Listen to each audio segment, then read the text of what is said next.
Hey, what's up everybody and welcome back to News Dose. So, Xbox Bethesda had their QuakeCon event today, or actually, it's still happening as I record right now, but there's already been a few notable announcements that we need to discuss today. They did reveal some new PC Game Pass games for you subscribers out there, as well as give an update for one of their upcoming first-party games, being Redfall. I keep saying it, but that game looks better every single time I see it, and really, I can say the exact same thing today. It looks really, really good. So, we'll talk about all that here in just a little bit. Also, the acquisition season continues as several more buyouts were just announced, including one of the most noteworthy IPs as of yet. So, fun times today, but per usual, if you find yourself enjoying the video, and if you like daily gaming news, keep those just glorious, beautiful buttons below in mind. Subscribe, like, and of course, hit that bell notification button as well. You won't regret it, and I truly do appreciate you all. Let's go and jump into the video though, starting off with Dead Island 2. Pretty much all year long, we've heard that this game still does exist and that its re-reveal is being planned for 2022. And well, that now does appear to be very much the case after all. In fact, new Dead Island 2 listings are now appearing on different retailers such as Amazon, where you can see its new box art, you can see its new price point, you can see some different gameplay pictures, and even the game description itself. So, I mean, there it is. If there were any questions at all as to whether or not those leaks were true before about an incoming re-reveal, well, yeah, I think this pretty much does confirm it is indeed happening after all. And you know, with the listing appearing just days ahead of Gamescom's opening night live showcase, this seems like a rather timely listing to say the least. It does seem like there's a pretty good chance after 8 long years that we might finally get its re-reveal next week on August 23rd. Now, even if we don't get that re-reveal next week though, the listing itself does unveil a few interesting things that we'll kind of go over here real quick. As things currently stand, Dead Island 2 was listed at $70 for both the PlayStation 4 and PlayStation 5 version, meaning that yes, unfortunately, it does look like it's going to be one of those $70 games. Not everybody's going to be thrilled about that, but it also goes to show you that it will be a cross-generation title. Now, I don't think that that's overly surprising considering this game has been in development since like 2014 or probably even earlier than that. So, not too shocking to say the least, but yes, yet another cross-generation title. Now, they're also marketing this as a first-person action RPG. The listing even mentioned its various playable characters, where it says there are 6 characters to choose from, each with their own unique personality and dialogues. You can fully customize the abilities of each Slayer, with our brand new skill system allowing you to respec instantly and try out the craziest builds. So, there you have it. This very much is a legitimate listing with a description and all, and now it's really just a matter of when we'll see Dead Island 2 for ourselves, rather than if. It's certainly been a long wait, to say the least, but much like the zombies in the game itself, it just refused to die, and hopefully, with its re-reveal, it can kind of reignite some of that original interest it had when it was first announced way back in 2014. Next up, a couple 2022 releases reached some new milestones today, the first of which is a brand new indie title, Cult of the Lamb. This game released just 1 week ago and has received a lot of early praise so far. It currently has an 82 overall score on Metacritic, which is definitely good to see. But the great news here is that its quality has indeed translated to some early success. Its developer has already announced that it's eclipsed 1 million players in just its first week alone. I mean, that's a huge milestone for any small indie game, and to see it happen so soon, I mean, we really are looking at that next indie darling here. I talked about that last week, but yeah. Big congrats to Massive Monsters on their early success here. If you haven't played this game yet though, it's kind of described as a roguelike combined with a management sim. Definitely a unique and interesting combination. I haven't really played this one myself yet, but I might have to change that here sometime soon. Now, as for this other game, I have very much played it, and in fact, it's one of those rare games that I completed 100% because I really do just love it that much, and of course, that's none other than Elden Ring. I really cannot praise this game enough, and it might very well actually be in my top 10 games of all time because I do think it's that good. So I am absolutely thrilled that Bandai Namco just announced that it has now sold 16.6 million units as of June. That is absolutely insane, especially when you start to consider what type of game this is. I mean, this isn't like a lot of other mainstream games out there. From Software achieved this huge milestone by sticking to their own formula and committing to their challenging gameplay, despite some fans complaining with every single release. Some fans out there, they do want that easy mode, but From Software, they stuck to their formula. They've really strived to challenge players, whether that be with Demon's Souls, Dark Souls, Bloodborne, Sekiro, and now here with Elden Ring. And well, now, as you can see here, they've really been rewarded for their exceptional worlds and gameplay. Again, I'm just so happy about this. And, you know, I once heard somebody say this, and I think that it's true to an extent. The Elden Ring is kind of like a what-if game, as in, what if 90s games or early 2000 games evolved in the direction that they were going, rather than the industry go more towards this more streamlined cinematic experience that we so often see anymore.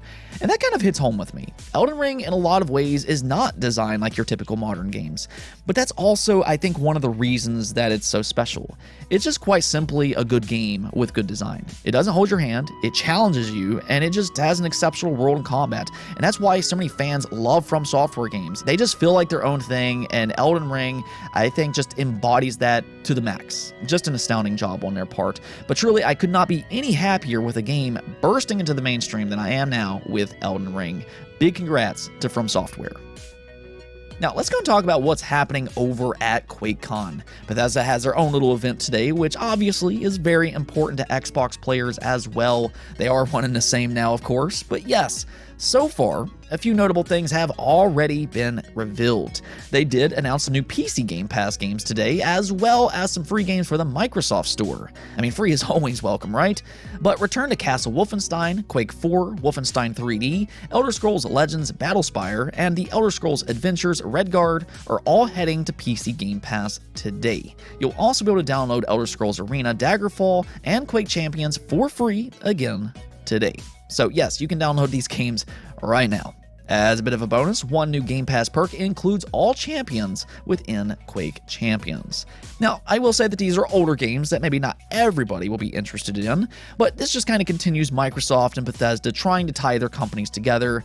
Though if you are looking for newer games, id Software, interestingly enough, did mention they're already hard at work on their quote-unquote next big game.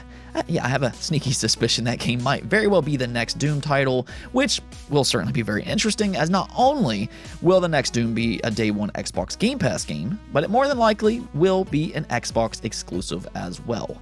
That right there is one of the main reasons the Bethesda acquisition is just so huge for Xbox, getting those long-timed beloved franchises.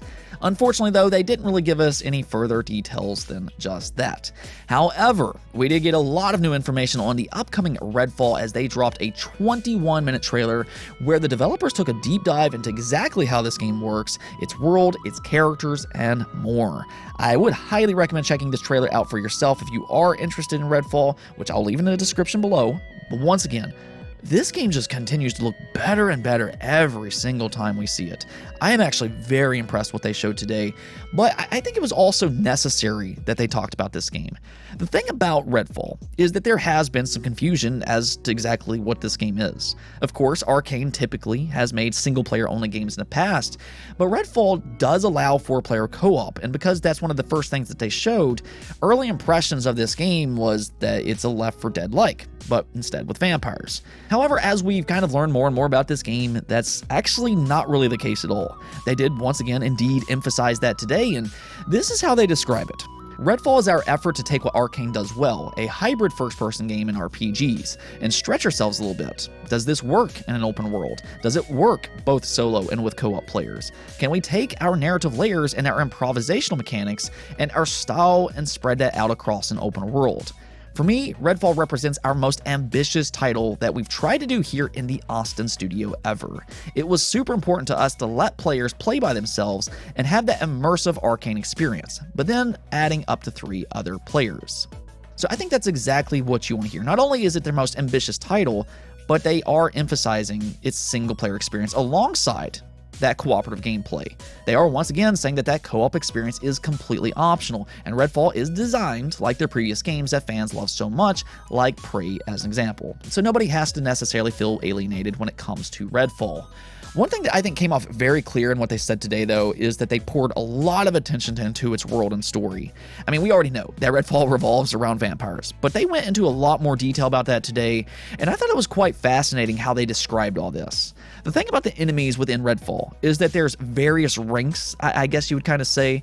The vampires that we've seen in the trailers so far are actually just regular people who chose to be vampires because they're able to get those powers of eternal life and things like super strength and things like that. They're not just ill people who got sick accidentally and then turned into a vampire, but rather these are evil people that want that power and then they ultimately use those powers to kill others. They're true monsters at heart, and that can also be seen with the cultists in this game. These are your more regular enemies in the game that has different guns and such. They're people who follow the vampires and hope they'll rise in ranks to be turned into vampires themselves eventually. Then there's also god vampires, which are your big bosses. They did previously tease this at the end of one of their trailers, but I think that's where things will really start to get interesting. We're going to see some unique designs and abilities within this game, not just with your main characters, but also with the enemies as well. That's really going to shake up how you play the game. Of course, though, that kind of takes us to the weapons, and that's one of the things that really separates this game from your typical zombie game. You do deal with vampires differently, and that means there will be vampire-specific weapons that deals more damage to them. As an example, things that will manifest light or stakes that can do massive damage. You'll have a stake at the end of your weapon that you can kind of stab them with, so that's pretty cool. And I think with having those RPG elements that Arcane's just so well known for, we're going to see some cool and rare weapons within Redfall. Again, though, I really do think that this game just continues to look better and better every time we see it. Of course, it will be out in the first half of 2023, but let me know what you think of what you've seen in this game so far. Do you like what you've seen within Redfall? Now, we also have some acquisitions to talk about as well, and yes, I did say acquisitions as in plural. The Embracer Group, which has been very active in these type of topics, continues to just gobble up company after company as they announce they're buying Limited Run Games, Singtrix, Tuxedo Labs, Tripwire Interactive, Tatsugen, Bitwave Games, Geotech, and then most notably, they acquired the IP rights to Lord of the Rings. Now, there's been a lot of acquisitions over the last couple years, but in terms of IP and brand recognition, Lord of the Rings is certainly without a doubt one of the most noteworthy pickups for any publisher to date, and this is in addition to what they did just earlier this year. I mean, if you remember right, they did of course snag Crystal Dynamics and Eidos Montreal, which comes paired with franchises like Tomb Raider and Deus Ex. So these are absolutely huge IP that carries real weight to them.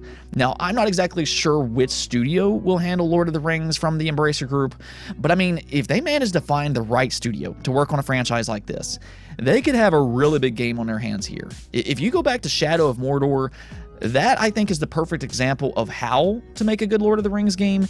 And that was really even before all these licensed franchises started to take off in a big way. In recent years, we've really seen just this explosion of brand names in the game industry. And I think the game industry has kind of figured out how to transition franchises like this. I do, however, wonder what Embracer Group's endgame is, though. I mean, a lot of acquisition topics tend to focus on Microsoft and Sony, and okay, that makes sense. They are platform holders. But here you have a third party, and I mean, they are just gobbling up so many studios, and they have a huge hold on the game industry and just continue to grow and grow. I do wonder if they have something else planned. Maybe they could bring out their own subscription service or something like that. I mean, you know, that's just speculation. I guess we'll just have to kind of wait and see. But I don't think that this will slow down anytime soon either. And in fact, we will hear about another buyout from them specifically very soon. They did note that they bought one more company that's within the PC console business. It's supposed to be among the top 3 or 4 transactions from them, so it could maybe be a notable studio. I mean, I guess we'll just have to kind of wait and see, but yeah, the acquisition season just continues on as we're very much seeing here. Let me know how you all feel about all this, though. How do you feel about all these studios just being picked up in recent years? Is it concerning to you, or are you worried about it all, or do you think this is just no big deal? Let me know in the comments below. Let's go take a look at the poll of the day, though. We're asked you all, do you typically like Geoff Keighley hosted events like the Game Awards, Summer Game Fest, etc., etc.? And as you can see here, most of you all say that they're okay, not great, with 53% of the votes. Then 22% of you said that yes, you do like it, while 20% of you said no, you do not. So there you have it. It looks like most of you all believe that they're okay and not great. And okay, fair enough. Some of his events do turn out to be rather decent, though. I mean, I don't know if I necessarily look at that as a good thing. You know, the way that he hypes his events up as like these E3 caliber type of showcases, especially with his Summer Game Fest. I mean, I'm kind of expecting a good event, not just decent.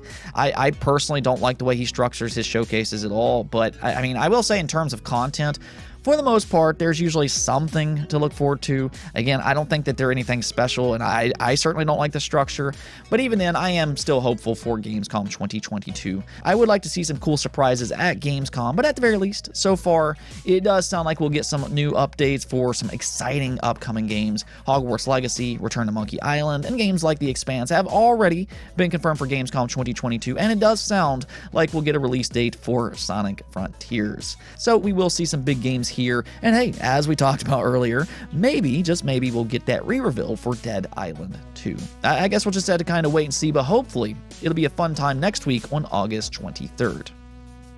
Anyways, though, that's it for this episode, but if you liked the video, don't forget to bell notification and subscribe button for more content just like this. Also, if you'd like to support the channel through Patreon, thank you for making this content possible. Peace out.